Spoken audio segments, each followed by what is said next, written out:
지금으로부터 불과 채 하루가 지나지 않은 시각, 마블 스튜디오의 공식 유튜브에는 마블 페이지 4의 영화를 홍보하는 예고편이 올라온 것을 확인할 수 있었는데요. 해당 예고편을 통해 판타스틱 4는 아직 그 개봉 일정이 확정되지 않은 것을 확인할 수 있었고, 캡틴 마블 2의 제목은 더 마블스로 정해진 것을 볼 수도 있었죠. 참고로 이는 캡틴 마블 2편에 캡틴 마블은 물론이고 디즈니 플러스를 통해 방영될 예정인 미즈 마블, 그리고 앞서 완다비전에 등장했던 모니카 램보까지 합류가 확정된 데다가 이들은 원작 코믹스에선 모두 캡틴 마블이라고 불렸던 적이 있었기 때문에 더 마블스라는 제목이 붙게 된 것이 아닐까 싶네요. 게다가 마블스의 S가 원작 코믹스에서 캐롤 댄버스와 카말라 칸이 입었던 미즈 마블의 코스튬을 연상시킨다는 공통점을 찾아볼 수도 있었고요.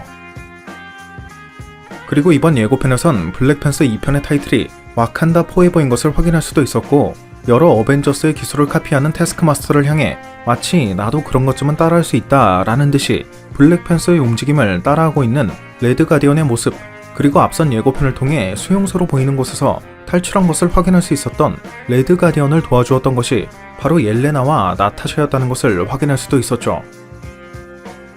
또 이번 예고편에선 이터널스의 짧은 티저 영상도 공개되어 유니폼을 풀 장착한 이터널스의 모습과 평상복을 입고 있는 이터널스의 모습을 모두 볼 수도 있었는데, 이러한 장면 중에는 손을 맞잡고 서 있는 스프라이트와 세르시의 주변을 다른 이터널스가 둘러싸고 있는 것을 볼 수 있어 이는 원작 코믹스의 유니마인드, 즉 이 같은 의식을 통해 그 능력을 한 곳에 집중시키고 있다는 것을 유추해 볼 수도 있었죠.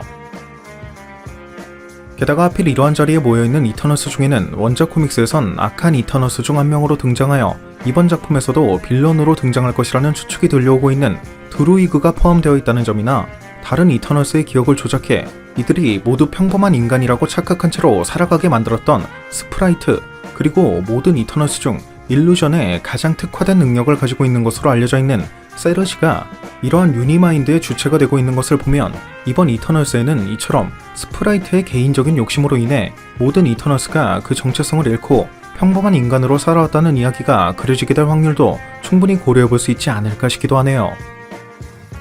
그렇기 때문에 그간 이터널스는 타노스의 위협 등에도 침묵했던 것이지만 총 4차례에 걸친 스냅의 에너지 폭발로 인해 그 기억을 되찾았다는 등의 설정도 예상해 볼 수 있을 것 같기도 하고요. 물론 이러한 내용이 원작 코믹스와 완벽하게 일치할 순 없기 때문에 스프라이트 역시 누군가에게 속았다는 등의 트위스트가 있을 가능성은 당연히 고려해야 할 부분이 되겠지만 말이죠.